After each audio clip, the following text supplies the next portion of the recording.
Fair ground का ऐतिहासिक मैदान और बांग्ला मानुष का ये ऐतिहासिक जनसैलाब बंगाल के मन में क्या चल रहा है, अगर किसी को देखना है तो जरा ये तस्वीर देख ले। ये अद्भुत दृश्य है, नए बंगाल की क्रांति का बिगुल बज गया है। দেখুন আমি একজন দলের সৈনিক, সেই সৈনিক হিসাবে দলের যিনি মাথা উনি আমাকে এখানে প্রার্থী করেছেন। ভারতীয় জনতা পার্টিকে আমরা যাতে ওনার কাছে উপহার দিতে পারি সেই বিষয়ে আমি নিশ্চিত যে ওনার বিধানসভায় পুনরায় আবার ভারতীয় জনতা পার্টি আসবে ক্ষমতায়।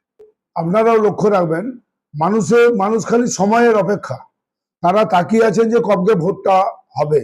কারণ পশ্চিমবাংলায় তৃণমূল কংগ্রেস 15 বছর যেভাবে মানুষকে পরিষেবা দিয়েছে সেই পরিষেবাতে মানুষ বিতসিদ্ধ হয়ে এখন ডবল ইঞ্জিন সরকার গড়ার জন্য ভারতীয় জনতা পার্টিকে দুহাত ভরে ভোট দেবে। তারপরে মমতা ব্যানার্জির যে চক্রান্ত, আজকে পশ্চিমবাংলাকে বাংলাদেশ বানাবার, মোটামুটি পশ্চিমবাংলার মানুষ সবাই বুঝে গেছেন যে উনি কি চাইছেন।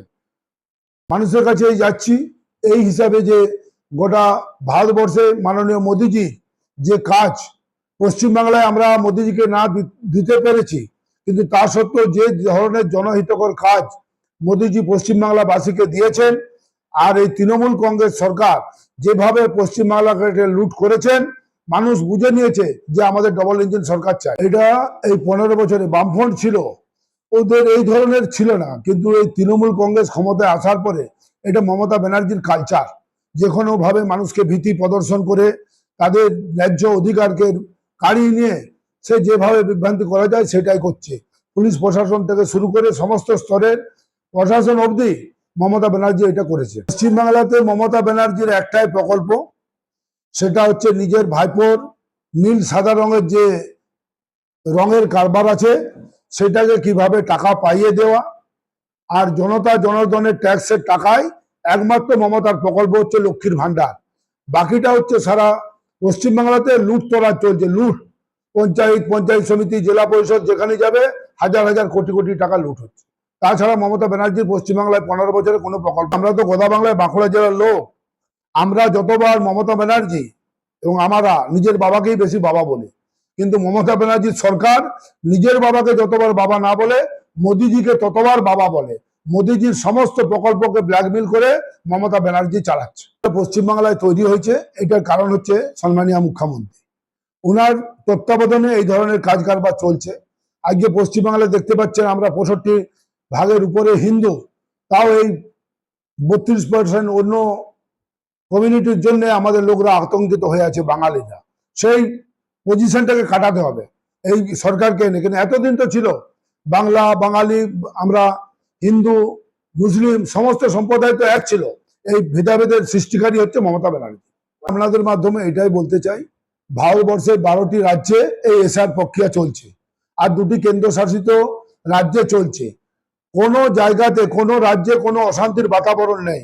পশ্চিমবাংলায় কেন? পশ্চিমবাংলায় এই অশান্তির কারণ হচ্ছে পিসি আর ভাইপো, এই দুজনে মিলে গোটা পশ্চিমবাংলাটাকে অশান্ত করার পরিকল্পনা তারা করেছিল, সেটা পারেনি।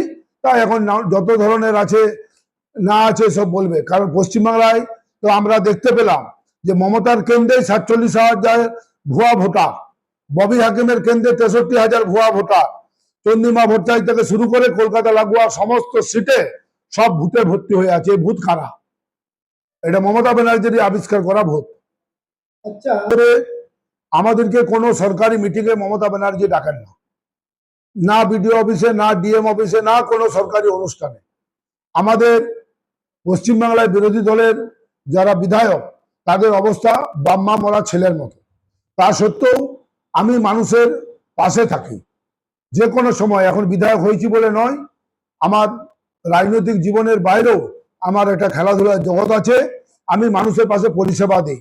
আমি মোটরসাইকেল নিয়ে এত বড় বিধানসভায় 19টা অঞ্চল আমি ডোর টু ডোর ঘুরে মানুষের পাশে থাকার চেষ্টা করি। হয়তো কোনো কারণে কোনো জায়গায় গেলাম, থাকতে পারিনি, কিন্তু অধিকাংশ জায়গাতে আমার এটা আছে। আর আমার বিধায়ক ল্যান্ডের আমি আমারটাই বলছি, দেখুন এই পাশে আমরা ক্যালেন্ডার করে মানুষের বাড়িতে বাড়িতে পৌঁছে দিয়েছি। আমার 3,30,00,000 যে আমি বিধায়ক ল্যান্ডের টাকা পেয়েছি আমি সম্পূর্ণ খরচা করে দিয়েছি। অবশ্যই মানুষের শতপুরুষ সাড়া আছে। তারপরে তো আমাদের যিনি প্রার্থী, তিনি তো নাম করা মমতা ব্যানার্জির স্নেহধন্য প্রার্থী। উনার সম্বন্ধে যত কম কথা বলা যায় ততই ভালো। মানুষ সম্মানীয় নরেন্দ্র মোদীর যে কাজ চলছে, সে কাজকে দেখে আজ সমস্ত মানুষ আজ ভারতীয় জনতা পার্টিকে তারা সমর্থন করছে। তৃণমূল কংগ্রেস হচ্ছে একটা ছাগলের 3 নম্বর বাচ্চার মতন ওদের অবস্থা। ভারতবর্ষে বিজেপি 21টা রাজ্যে ক্ষমতায় আছে, আর পশ্চিমবাংলায় যে ভোটার আছে তার 2,33,00,000 উপরে ভোটার হচ্ছে বিজেপির, আর 2,75,00,000 ভোটার হচ্ছে তৃণমূল কংগ্রেসে, যার মোটামুটি প্রায় 1 কোটির মতন ভোটার যারা বাংলাদেশি অনুপ্রবেশকারীকে ঢুকিয়ে রেখেছিল বাদ চলে গেছে। তাই তৃণমূলের উচিত যে একটা সর্বভারতীয় রাজনৈতিক দলের সম্বন্ধে যত কম কথা বলা যায় ততই ভালো, কারণ এই দলটা ক্ষমতা চলে গেলে তাদের বংশে বাতি দেওয়ার আর কেউ থাকবে না। বিজেপি ক্ষমতায় আসবে, বিজেপি ক্ষমতায় আসবে যেভাবে কার্যকর্তাদের সাধারণ মানুষ বিজেপির কর্মীরা কখন নামবে না নামবে চিন্তা ভাবনা না করে, ভোটটা যদি এখনই হতো, ওনারা ভোট দিয়ে দেখিয়েছেন তারা মুখে আছেন যে কখন বিজেপিকে ভোটটা তারা দেবেন। জনসাধারণকে আমরা এটাই বার্তা দিচ্ছি যে যেভাবে ভারতবর্ষের 21টা রাজ্যে সরকার চলছে ডবল ইঞ্জিনের, আমরা ওনাদের কাছে আবেদন করছি যে দীর্ঘ 35 বছর সিপিএম কে দেখেছেন, 15 বছর তৃণমূলকে দেখলেন, অন্তত একবার 5 বছরের জন্য ভারতীয় জনতা পার্টিকে আশীর্বাদ করুন। সেই আশীর্বাদ করার পরে যদি আপনাদের কোনো যে ধরনের সমস্যা যদি সমাধান না হয়, আপনারা বিজেপিকে ছুড়ে ফেলে দেবেন।